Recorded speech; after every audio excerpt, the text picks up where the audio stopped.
With Mascalzone Latino up against Artemis on Virtual Eye into the pre-start. We've got Artemis coming in with that starboard advantage.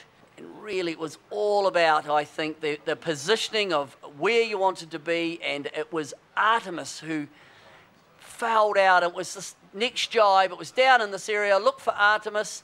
They sailed deep, and it's that jibe around the bow of Mascalzone Latino. They were deemed to have jibed into position and fouled out. Paul Cayard was pretty filthy about the umpire call, but the umpire calls are final. Then in the final run to the line, split tack start, coming off the left-hand side, Artemis, over to the right, Mascalzone Latino, as they head up the first upwind. Initially, Mascalzone looked bow forward, then there was a left-hand shift that Artemis looked strong. Mascalzone waited to the right hand to come back. They weren't able to sail around the bow of Artemis, but close enough to only trail by just over a boat length at the first mark. On the downwind, jibe set at the top mark. Artemis did a clean jibe set. Mascalzone Latino did have a problem with the tack of the Jenica, but they recovered beautifully.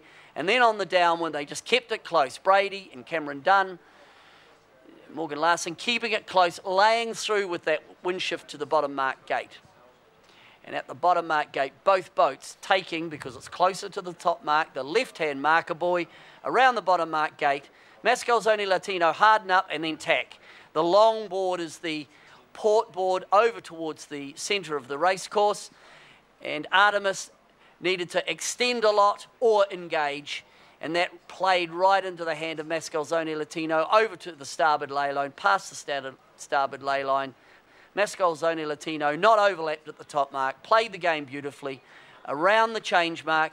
Then there was a tactical dice, and it was Mascalzone Latino that came down on the left-hand side of Artemis, and Artemis, of the windward boat, required to keep clear. They moved, and it looked like the right-hand shift and then the left-hand shift. They ran down to the finish, more left-hand at the bottom mark. Mascalzone Latino laying through to the finish, and Artemis couldn't do anything about that. Still penalty owing, so Mascalzone takes it. Artemis go back upwind to do the penalty turn, and they will rue that the last two races are two that they could have won, maybe should have won, but they got away from them.